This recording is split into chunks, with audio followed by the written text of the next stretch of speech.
Hello viewers, welcome to Telugu audio stories. మీరు కనుక ఛానల్ని ఫస్ట్ టైం చూస్తున్నట్లయితే ఛానల్ సబ్స్క్రైబ్ చేయండి, లైక్ చేయండి. అలానే ఈ కథపై మీ విలువైన ఒపీనియన్ని కామెంట్ రూపంలో తెలియజేయండి. ఇక కథలోకి వెళ్దామా? వీడియో చూస్తున్న అందరూ కింద కనిపిస్తున్న హైప్ ఆప్షన్ వీడియోని ఎంకరేజ్ చేయండి. ఛా, ఈ బొంగుల గాన్ని కొట్టాలన్న ఫీలింగ్ కూడా రావట్లేదురా అని కాళ్ళ మీద ఉన్న ముఖేష్ ని చిరాగ్గా విసిరికొట్టి రాజ్ పక్కకు వచ్చి కూర్చుంటే తాపీగా ముఖేష్ ముందు కూర్చొని ఎంక్వైరీ స్టార్ట్ చేశాడు అభి. దీపక్ దీపక్ సపోర్ట్ చేశాడు. ఇదంతా వాడి ప్లాన్ అని ముఖేష్ భయంతో నిజం బయటకి కక్కడమే రాజ్ అభి కంప్లీట్ గా అవుట్ ఆఫ్ మైండ్.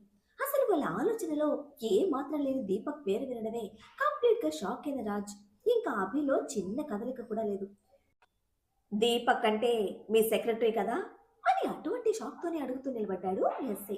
అతని ప్రశ్నకి సెన్స్ తెలుసుకుంటూ తప్పుగా విన్నామా అన్న ఆలోచనతో ముఖాలు చూసుకుంటున్న రాజ్ ఇంకా అభి ఇద్దరిలో కూడా ఒక బ్లాంక్ ఫీలింగ్.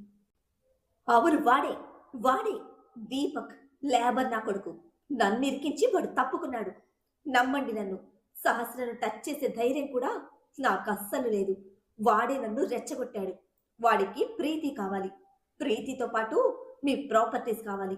ఉరి శిక్ష తప్పించుకొని నువ్వు తిరిగి రావటంతో మొత్తం డిస్ట్రాయ్ అయింది. సహస్ర అన్నిటినీ మార్చేసింది అని గొంతు చించుకొని అరుస్తున్న ముఖేష్ ముక్కు పచ్చడయ్యేలా గుద్దాడు అభి. కపాలం పగిలేలా కొట్టిన అభి దెబ్బకి కళ్ళు బయలు కమ్ముతూ ఉంటే ముక్కు పట్టుకొని ముందుకు పడ్డ ముఖేష్ అరచేతుల్లో బ్లడ్ చుక్కలు చుక్కలుగా పడుతుంది ముక్కు నుంచి. నా కొడక, ఏం తాగి వాగుతున్నావురా? నువ్వు తప్పించుకోవడానికి నోటికి వచ్చిందా వాగేవో? నరికి పోగులు పెడతా అని అభివాడు జుట్టు పట్టుకుని పైకి లేపి మళ్ళీ కిక్కిచ్చేలోపే ఫేస్ హ్యాండ్ తో కవర్ చేసుకుంటూ నేను చెప్పేది నిజం అని పెద్ద పెద్దగా అరుస్తున్నాడు ముఖేష్. ఇంత జరుగుతూ ఉన్నా మన బలుపు బాబులో ఎటువంటి రియాక్షన్ లేదు. ముఖేష్ చెప్పింది అబద్ధం అని కాదు, వాడు చెప్పింది నిజమైతే టార్గెట్ చేయాల్సింది తనని. మరి సహస్రాన్ని ఎందుకు టార్గెట్ చేశాడు? రాజ్ ఉరి శిక్ష తప్పించుకొని రాలేదు. కంప్లీట్ గా అన్ని కేసులు క్లియర్ అయిపోయాయి. ఇది ఫ్యామిలీలో అందరితో పాటు దీపక్ కి కూడా తెలుసు. ముఖేష్ కి యామినికి మాత్రమే తెలియదని రాజ్ కి ఐడియా ఉంది. ఇప్పుడు సహస్ర కానీ ఆ ప్రెగ్నెన్సీ కానీ రాజ్ ను ప్రొటెక్ట్ చేయడం లేదు, ఆ అవసరం కూడా లేదు. సహస్ర కేవలం తన ప్రేమ, తన ప్రాణం. మరి సహస్రను టార్గెట్ చేస్తే దీపక్ వచ్చే లాభం ఏంటి? మనిషి మాత్రమే కదలటలేదు, వందల ప్రశ్నలు రకరకాలుగా పోటెత్తుతున్నాయి. నేను చెప్పేది నిజం. మీ ఎవ్వరికి కొంచెం కూడా ఐడియా లేదు. ప్రీతినే కదా వాడిని తీసుకొచ్చి పెట్టింది. రాజ్ తిరిగి రావడంతో ప్రీతికి వాడికి చెడింది. సహస్ర నీ లైఫ్ లోకి రాకపోయి ఉంటే, నువ్వు చచ్చిపోయి ఉంటే ప్రాపర్టీస్ అన్ని ప్రీతి చేతిలో ఉండేవి, ప్రీతి వాడి చేతిలో ఉండేది. నువ్వు వెళ్ళిపోయావనుకున్నా. అందుకే సహస్రను దక్కించుకోవాలని స్టెప్ తీసుకున్నా. ఒక్కసారి సహస్ర నా సొంతమైతే ఇక నువ్వు బ్రతికిన చచ్చినట్టే అని రాజ్ ఫేస్ చూసి పిచ్చెక్కిన వాడిలా అరుస్తున్న ముఖేష్ మాటలకి కంప్లీట్ గా కంట్రోల్ లాస్ అయ్యాడు అభి. బాస్టర్డ్, మా వాడు నీ కంటికి అంత చీప్ గా కనిపిస్తున్నాడ్రా? నువ్వు ముట్టుకుంటే సహస్రను వదిలేస్తాడా అంటూ పిచ్చి కుక్కను కొట్టినట్టు ముఖేష్ ని కుమ్మేస్తూ ఉంటే, అసలు మా ముందే ఇంత తెగించి మాట్లాడుతున్నావంటే ఏ స్టేజ్ లో ఉన్నావురా నువ్వు? ఇక నువ్వు బ్రతకూడదు. నా చెల్లి మీద చేయి వేసి నువ్వు ఇక బ్రతకూడదు అని ఇష్టానికి కొడుతూ ఉంటే, సార్ వాడి నుంచి మనకి కావాల్సిన ఇన్ఫర్మేషన్ తీసుకోవాలి అని ఎస్ఐ ఆపడానికి ట్రై చేస్తూనే ఉన్నా అభి మాత్రం ఆగటం లేదు. అసహనంగా వచ్చి అభిని పట్టుకుని వెనక్కి లాగిన రాజ్, ఆ బఫూన్ గడితో నేను మాట్లాడతాను, నువ్వు బయటకు వెళ్ళు అన్నాడు చాలా నార్మల్ గా. వాడితో మాట్లాడటానికి ఇంకేమీ లేదు, అడ్డు తప్పుకో. వాడి చాప్టర్ ఈరోజు క్లోజ్ చేయాలి అని ముందుకు దూసుకొస్తున్న అభి ఆవేశానికి వణికిపోతున్నాడు ముఖేష్. అభిని రెండు చేతులతో ఫోర్స్ గా వెనక్కి తోసి, మామా నేను మాట్లాడతాను, నువ్వు బయటికి పో అని ఈసారి శాసించినట్టే అరిచాడు రాజ్. అయ్యగారి కోపానికి తన ఆవేశాన్ని నడుచుకుంటూ రాజ్ ని చూసిన అభి ఏమనుకున్నాడు? గుండెల మీద ఉన్న రాజ్ చేతులు తోసేసి వెళ్ళను అంటూ చైర్ లాక్కుని స్టిఫ్ గా కూర్చున్నాడు. అభి డెసిషన్ కి ఇరిటేటింగ్ గా అనిపిస్తూ ఉంటే అర నిమిషం పాటు సూటిగా అభి మీదే కళ్ళు నిలిపాడు రాజ్. కంటిన్యూయస్ గా ఐఎస్టీ నెంబర్ నుంచి కాల్ వస్తూ ఉంటే చూసి కట్ చేసింది నిరుపమ. తనకు తెలుసు అది తన అన్న అవినాష్ కాలని. తండ్రి నిర్ణయానికి గౌరవం ఇచ్చి రాజ్ తీసుకుంటున్న కేరింగ్కి రెస్పెక్ట్ ఇచ్చి అన్నని దూరం పెట్టింది నిరుపమ. మళ్ళీ ఫోన్ రింగ్ అవుతూ ఉంటే ఈసారి బయట నుంచి అడిగారు ఆంటీ. ఎవరే ఆ ఫోన్ అంటూ. రాంగ్ నెంబర్ అమ్మా అని లోపల నుంచి వచ్చిన నిరుపమ ఆన్సర్కి, అవసరం లేని నెంబర్ అయితే అన్నిసార్లు ఎందుకు, కట్ చేయడం, బ్లాక్ చేసేయి, నాన్న నిద్రపోతున్నారు, అనవసరమైన తలనొప్పి ఎందుకు అని అంటుంటే, సరే అమ్మా అని వెనుక నుంచి బయటకు వెళ్ళిన నిరుపమ మళ్ళీ కాల్ కట్ చేసింది కానీ బ్లాక్ చేయడానికి మనసు రాలేదు. బయట వాడైతే ఖచ్చితంగా చేసేది. సొంత అన్న, తండ్రి నిర్ణయానికి నిలబడినా సరే ఒకప్పటి అన్నపై ప్రేమ అలా చేయనివ్వడం లేదు. మళ్ళీ ఫోన్ వస్తూ ఉంటే ఈసారి కట్ చేయకుండా లిఫ్ట్ చేసి, ఎందుకు చేస్తున్నావు, కట్ చేస్తూ ఉంటే మళ్ళీ మళ్ళీ చేసి ఎందుకు మమ్మల్ని డిస్టర్బ్ చేస్తున్నావు, నీతో మాట్లాడటం నాన్నకి ఇష్టం లేదు, తెలుసు కదా నీకు అంది చాలా కోపంగా. నాన్న బాధపడే పని నేను ఏది చేయదలుచుకోలేదు. ఈ ఒక్కసారికి నేను చెప్పేది విను. నాకు తెలియకుండానే నేను ఏదో తప్పు చేశాను. అందుకే దీపక్ నీ వరకు వచ్చాడు. ఇప్పుడు ఆ తప్పు సరి చేసుకునే పనిలో ఉన్నాను. ప్లీజ్ నిరు, అందరి సేఫ్టీ కోసం ఈ ఒక్కసారికి నా మాట విను. మళ్ళీ మిమ్మల్ని డిస్టర్బ్ చేయను అని అవినాష్ రిక్వెస్ట్ చేస్తూ ఉంటే భయపడిన నిరుపమ, అన్నయ్య ఏం జరిగింది అని తెలియని కంగారుతో అడిగింది. మీరు, ప్రామిస్గా చెప్తున్నాను, నాకు తెలిసి నేను ఏ తప్పు చేయలేదు. బట్ ఇప్పుడు జరుగుతున్నవన్నీ నాకు చాలా తప్పుగా అనిపిస్తున్నాయి. భయపడే విషయం కాదు. బట్ నాకు మీ సేఫ్టీ ఇంపార్టెంట్. మన అనుకున్న మనిషి దూరం అయితే ఆ నరకం ఎలా ఉంటుందో నాకు తెలుసు. అందుకే చెప్తున్నాను, ఈ ఒక్కసారికి నా మాట విను అని ప్రాధేయపడుతున్న అన్న గొంతులో కనిపిస్తున్న నిజాయితీ ఇంకా అనురాగానికి సరే అంది నిరుపమ. ట్రావెల్ ప్లానర్గా నా ఫ్రెండ్ వస్తాడు. అంతా దగ్గరుండి బాడీ చూసుకుంటాడు. జస్ట్ నువ్వు తీర్థయాత్రలని చెప్పి అమ్మ నాన్నతో సిటీ దాటు. చాలా మంచివాడు. నువ్వు భయపడాల్సిన అవసరం లేదు. అమ్మ నాన్న కూడా ఒక చేంజ్లా ఉంటుంది అని అవినాష్ తన ప్లాన్ చెప్పుకుపోతూ ఉంటే ఇంకా భయపడుతుంది నిరుపమ. అన్నయ్య, పోనీ నేను చెప్పనా, అభి అన్నయ్య కానీ, రాజ్ అన్నయ్య కానీ అని బెదిరిపోయి అడుగుతూ ఉంటే, వద్దు నీరు, పొగరుతో చెప్పట్లేదు. వాడి మీద కోపం ఉంది. బట్ ఇది తెలుసుకోవాల్సిన రెస్పాన్సిబిలిటీ నాది. ఇది ఒక సేఫ్టీ ప్రికాషన్ తప్ప భయపడాల్సిందేమీ లేదు. నిజంగా వాడికి చెప్పాల్సిన పరిస్థితి వస్తే నేనే చెప్తాను. నాకు నా వాళ్లకన్నా నా పంతం ఎక్కువ కాదు. రాజ్ ఎంత బలవంతుడైనా, ఎంత తెలివిగలవాడైనా అప్పుడప్పుడు నాలాంటి వాడి సపోర్ట్ అవసరం ఉంటుంది. చిన్నపిల్లవి, ఇవన్నీ నీకు అర్థం కావు. టెన్షన్ తీసుకోకుండా నేను చెప్పినట్టు చేయరా అని అనునయంగా చెప్తూ ఉంటే అన్న మాటలో నిజాయితీకి మిగతా అన్ని ఆలోచనలు వదిలేసింది నిరుపమ. మా ఫ్రెండ్ ఇప్పుడు ఇంటికి వస్తాడు. బట్ మీరు ఈవినింగ్ స్టార్ట్ అవ్వండి. అమ్మ నాన్న టెన్షన్ పడకుండా వాడే ఏదో ఒకటి చెప్తాడు. జాగ్రత్త. ఈ లోపు నువ్వు బయటకు వెళ్ళాలన్నా వాడిని తీసుకువెళ్ళు. ఒక్కదానివి ఎటు వెళ్లకు అని ఎన్నో జాగ్రత్తలు చెప్పాడు అవినాష్. అన్ని జాగ్రత్తల వెనక భయం వెన్ను తడుతూ ఉన్నా ఎందుకో ముగ్గురు అన్నలుండగా ఏది కాదన్న ఒక నమ్మకం చేరింది నిరుపమలో. ఇంతలో అవినాష్ ఫ్రెండ్ రావడంతో నిరుపమని వెళ్లి డోర్ ఓపెన్ చేసి అతన్ని రిసీవ్ చేసుకుని ఇంట్లోకి తీసుకొచ్చింది. వెళ్ళేది లేదు అన్నట్టు కాదనలేదు అభి. బలంగా ఊపిరి తీసుకుంటూ ఇక అసహనంతో వెనక్కి తిరిగిన రాజ్ రియాక్షన్ కి, మీరు పిలిచినప్పుడు వస్తాను సార్ అంటూ బయటకు వెళ్ళిపోయాడు ఎస్ఐ. అతని వెనకే బయటకు వచ్చిన రాజ్ ఐస్ ప్యాక్ ఇంకా జ్యూస్ తీసుకుని వచ్చి ముఖేష్ ముందు కూర్చున్నాడు. ఆ ముష్టి మొహం వాడి మీద జాలి తప్ప కోప్పడాలన్నా అవడం లేదు రాజ్కి. జ్యూస్ వాడి ముందు పెట్టి ఐస్ ప్యాక్ పగిలిన వాడు ముక్కుకు పెడుతూ ఉంటే నొప్పికి అమ్మా అంటూ ఐస్ ప్యాక్ తన చేతిలోకి తీసుకున్నాడు ముఖేష్. ఇది కూడా తాగు అంటూ జ్యూస్ ముందుకు తోసి తన కోసం తెచ్చుకున్న ప్యాక్ రిలాక్స్ గా సిప్ చేస్తూ ఆవిని చూశాడు కావాలని. తన్నడం ఒక్కటే తక్కువ. రాజ్ కండక్ట్ చేస్తున్న మదర్ తెరిసా ప్రోగ్రామ్ కి మండిపోతోంది ఇక్కడ అభికి. మాట ఇచ్చినందుకు కష్టంగా అన్ని అణిచిపెట్టి మౌనంగా కూర్చున్నాడు. కానీ ఇంతకు ముందు ఆవేశపడ్డవాడు ఇప్పుడు మాత్రం తన లాయర్ బుర్రని లైన్లో పెట్టాడు.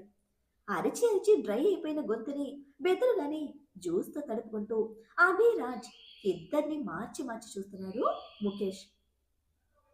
భయపడుకురా, నువ్వు చెప్పింది నేను నమ్ముతున్నాను. బికాజ్ నా హంస ఆడపుల్లి లెక్క నీకు వాయ పీకినప్పుడే నీలో అటువంటి ఆలోచనలు చచ్చిపోయాయి. జస్ట్ ప్రాపర్టీ కోసం ఏదో ట్రై చేస్తున్నావు. నిన్న నేనిచ్చిన పనిష్మెంట్‌కి కోపం వచ్చి దీపక్‌తో డిస్కషన్ పెట్టుంటావు. వాడిచ్చిన సలహాతో రెచ్చిపోయావు. అని రాజ్ ముక్క ముక్క పేర్చి సీన్ రీక్రియేట్ చేస్తూ ఉంటే ఎగ్జాక్ట్‌లీ అదే జరిగింది అంటూ స్టాంప్ వేసినంత స్టాండర్డ్‌గా గొంతు పెంచి ఫుల్ జోష్‌తో కన్ఫర్మ్ చేశాడు ముఖేష్. వాడి హైపర్ యాక్టివ్‌నెస్‌కి అభిని చూశాడు రాజ్. చెప్పు నీ ఫ్రెండ్‌కి నిన్ను దాటి సహస్రం టచ్ చేసే ధైర్యం నాకు లేదు. బట్ నాకు నా ప్రాపర్టీ కావాలి. నువ్వు సహస్ర ఇద్దరు నన్ను స్లేవ్‌లా మార్చి నా కళ్ళ ముందు ఎంజాయ్ చేస్తూ ఉంటే తట్టుకోలేకపోతున్నా. చివరికి మంగళం కూడా నీ భయంతో పార్టీ మార్చేశాడు. ఇక ఉన్నది దీపక్ మాత్రమే. ఫస్ట్ నుంచి వాడు నీకు ఎగనెస్ట్ గానే ఉన్నాడు. అందుకే వాడి హెల్ప్ అడిగాను. ఇదంతా వాడి ప్లాన్. సహస్రకు ఏం జరిగినా సరే నువ్వు రాక్షసుల్లా మారిపోతావు. నెక్స్ట్ నీ పెరోల్ క్యాన్సిల్ అవుతుంది. నువ్వు జైలుకు వెళ్తే సహస్ర నా గుప్పెట్లోకి వస్తుంది. నెక్స్ట్ ఆస్తి వస్తుంది. నిన్ను కాపాడాలన్న పిచ్చితో సహస్ర నా చేతిలో ఉంటుంది. బట్ నిన్ను మాత్రం ఎప్పటికీ కాపాడు. ఫైనల్ గా నువ్వు జైల్లోనే చచ్చిపోతావు అని పిచ్చి కుక్కలా రెచ్చిపోయి మొరుగుతూ ఉంటే అభి ఫీజులు ఎగిరిపోతున్నాయి. ఒరే పిచ్చి నాకుయ్యా, ఇంకా ఏ కాలంలో ఉన్నావురా నువ్వు? వాడు జైలుకు వెళ్ళటం ఏంటి అని తిక్కలేచి అభి అరుస్తూ ఉంటే వెళ్తాడు, ఖచ్చితంగా వెళ్తాడు. ఈ ప్లాన్ సక్సెస్ అయితే ఖచ్చితంగా వెళ్తాడు. ఇంట్లో నుంచి బయటకు వెళ్ళిపోవడం వల్లే ఇప్పుడు వెళ్ళలేదు. బట్ నెక్స్ట్ టైం ఖచ్చితంగా పంపిస్తాను అని వేరే లెవెల్లో ముఖేష్ డైలాగులు వదులుతూ ఉంటే ఎహే ముయ్ నోరు ముయ్ అంటూ ముఖేష్ ని గోడకేసి కొట్టి లాగి పెట్టి పీకడానికి ఎత్తిన చేతిని లాస్ట్ మినిట్ లో వాడి ముష్టి మొహాన్ని కొట్టలేని ఫ్రస్ట్రేషన్ తో గోడని బలంగా గుద్ది ఈ వెర్రి పువ్వునా ఈ వెర్రి పువ్వునా నువ్వు చంపేస్తానంటున్నావు అంటూ అభి మీద ఫైర్ అవుతున్నాడు Raj. Hey mind your words, I'm not వెర్రి పువ్వు అని అప్పుడు కూడా రెచ్చిపోయి ముఖేష్ అరుస్తూ ఉంటే పరమానందే శిష్యులకి మించి ఉన్న ముఖేష్ ముష్టి తెలివికి కూర్చున్న కుర్చీ నేలకేసి కొట్టాడు అభి. పూనక వచ్చిన పోతురాజులా ఊగిపోక మావా, నేను హ్యాండిల్ చేస్తానుగా, కూల్ కూల్ గా కాసేపు వెయిట్ చేయి అంటూ అభి భయానికి మళ్ళీ బెదిరిపోతున్న ముఖేష్ ముందు కూర్చున్నాడు రాజ్. నన్ను కొడితే మా అమ్మ మిమ్మల్ని వదిలిపెట్టదు అని బెంక ప్రదర్శిస్తున్న ముఖేష్ నెత్తి మీద ఒక్కటి పీకి హోరేయ్ నా హంసని టచ్ చేసావు కదా, ఫస్ట్ నేను చంపేద్దాం అనుకున్నా. బట్ రైట్ నౌ నిన్ను ఇలా చూస్తూ ఉంటే కొట్టాలన్న కోరిక కూడా చచ్చిపోతుంది. నేను బ్యాలెన్స్ తప్పి రాక్షసున్నైతే ఆ టైంలో బలయ్యేది నువ్వే కదరా అని రాజారాంగా అడుగుతూ ఉంటే అప్పటి వరకు ఆ ఆలోచన లేని ముఖేష్ బుర్రలో బల్బు వెలిగింది. సునామీ వచ్చి ముఖం మీద మెత్తగా ముద్దెట్టినట్టు దడుచుకుని వెనక్కి వెళ్లి గోడకి కొట్టుకొని భయంతో బిక్క చచ్చిపోయి చూస్తున్నాడు రాజ్ని. సన్నటి క్రాస్ మైల్తో కన్ను కొట్టి ఎంత వెర్రి పువ్వేంట్రా నువ్వు, ఎంతసేపు ఆడి చేతిలో వీడి చేతిలో నలగడమే తప్ప నీకంటూ ఒక ఐడియా ఉండదురా అని రాజు విసుకుంటుంటే ఈ పాయింట్ దీపక్ నాతో డిస్కస్ చేయలేదు అన్నాడు బెదురుగొడ్డు మొహంతో. హుఫ్, బాలిచ్చే మేకని బొట్టు పెట్టి అలంకరిస్తారే తప్ప కత్తి ముందు పెట్టి చంపుతుందామని చెప్పర్రా. సర్లే, నీ సూపర్ బ్రెయిన్ కి బంపర్ ఆఫర్ ఇస్తున్నా. దీపక్ కి నీకు మధ్య జరిగిన డిస్కషన్ మొత్తం నాకు చెప్పావంటే లైఫ్ లాంగ్ నువ్వు కదలకుండా కూర్చుని తినే కంఫర్ట్ ని ఇస్తా అని ఆఫర్ చేశాడు రాజ్. నిన్ను నమ్మడానికి లేదు అని బెట్టుపోతూ ఉంటే గొయ్యి తీసి పూడ్చి పెట్టకుండా వాడితో బెరాలేంట్రా అంటూ మీదకి వచ్చాడు అభి. చిన్న పిల్లాడు మామ, కాస్త ఓపిక పట్టు అంటూ అభిని ఆపి ఒరే వీపీ, నా హంసని టచ్ చేసి కూడా నువ్వు ప్రాణాలతో ఉన్నావంటే అర్థం చేసుకోరా నేను ఎంత మంచిగా చెప్తున్నాను. మగజాతిలో పుట్టిన వెర్రి రత్నాన్ని విని జాలితో చెప్తున్నా. కంఫర్ట్ కావాలా, వీడు కావాలా అంటూ రాజ్ సైడ్కి తప్పుకోవడమే భయపడిపోతూ నాకు కంఫర్ట్ కావాలి, దానికోసమే నేను ఇంత కష్టపడ్డాను అంటూ దారిలోకి వచ్చిన ముఖేష్ దీపక్కి వాడికి మధ్య జరిగిన డిస్కషన్ మొత్తం ఒక్కటి కూడా మిస్ కాకుండా చెప్తున్నాడు. సహస్ర మీద హాస్పిటల్లో అటాక్ చేయించింది కూడా దీపక్ అని ముఖేష్ చెప్పేసరికి ఇక బయటకు వచ్చేశాడు అభి. సార్ అంతా చెప్పాడా అంటూ ఆత్రంగా ఎస్ఐ అభికి ఎదురొస్తే అతనికి ఆన్సర్ ఇవ్వకుండా అక్కడే ఉన్న మంగళని దగ్గరికి పిలిచి లాగిపెట్టి రెండు పీకి వెళ్ళిపోయాడు అభి. చంప మీద చేత్తో నిలబడ్డ మంగళం భుజం నొక్కి పట్టి, సార్ అంత సీరియస్ గా ఉన్నారంటే లోపలేదో పెద్ద మ్యాటర్ నడుస్తుంది. ఏదైనా తేడా రావాలి, వాడితో పాటు నీ వెన్నుపూస కూడా కదిలిపోతుంది అని మంగళానికి సీరియస్ గా వార్నింగ్ ఇచ్చాడు ఎస్ఐ. ఇంకో గంట తర్వాత బయటకు వచ్చాడు రాజ్. పూర్తి అలసటతో ఉంది అతని మొహం. అభి కొట్టి వెళ్ళిన దెబ్బకి ఇప్పుడు రాజ్ అలా చూస్తూ ఉంటే ఎందుకో భయంగా అనిపించి బ్యాక్ స్టెప్ తీసుకున్నాడు మంగళం. ఎస్ఐ రాజ్ దగ్గరికి వెళ్ళి, ఏమైంది సార్, వాడు ఏం చెప్పాడు? అభి సార్ చాలా సీరియస్ గా వెళ్ళిపోయారు. ముఖేష్ చెప్పినట్టు దీని వెనక నిజంగా దీపక్కే ఉన్నాడా అని వరుస పెట్టి ప్రశ్నిస్తూ ఉంటే ఒకలాంటి నిస్తేజంతో విస్కీ క్యాన్ బయటకు తీసి రెండు గుట్కలు వేసి కామ్గా ఉన్న రాజ్ని కదపడానికి ట్రై చేయలేదు ఎస్ఐ. కోపంతో తిక్కతో విరుచుకుపడే రాజ్ మీద ఒక క్లారిటీ ఉంది. బట్ అయ్యగారి సైలెన్స్ మీద ఏ మాత్రం అవగాహన లేని మంగళం లోనే వణికిపోతున్నాడు. వాడిని దగ్గరికి రమ్మని పిలిచేసరికి, సార్ అప్పుడు బుద్ధి తక్కువే చేశాను, ఇప్పుడు అటువంటి తప్పుడు ఆలోచనలు ఏమీ లేవు సార్ అని నమ్మకంగా చెప్తూ ఉంటే అదేమీ విననట్టే, వాడికి తినడానికి ఏవైనా ఇవ్వు, ఇక మీదట ఇదే నీ డ్యూటీ, వాడికి ఏ టు జెడ్ అన్ని నువ్వే చూసుకో, బయటకు వెళ్ళకూడదు, ఎటువంటి ఫోన్ కాల్స్ మాట్లాడకూడదు అని ఆర్డర్ వేసేసరికి బతుకు జీవుడా అనుకుంటూ లోపలికి పరిగెత్తాడు మంగళం. ఎస్ఐకి ఆన్సర్ ఇవ్వకుండా రాజు లేచి వెళ్ళిపోతూ ఉంటే, సార్ అభి సార్ పొరపాటు పడరు, దీపక్ ని మనం కస్టడీలోకి తీసుకొని ఎంక్వైరీ చేస్తే నిజాలు బయటకు వస్తాయి అని అభికి సపోర్ట్ గా చెప్తున్నారు ఎస్ఐ. హా, వాడు ఎప్పుడు పొరపాటు పడ్డాడు, చెల్లెల మీద ప్రేమ ఎక్కువయ్యి ఆవేశపడ్డాడు.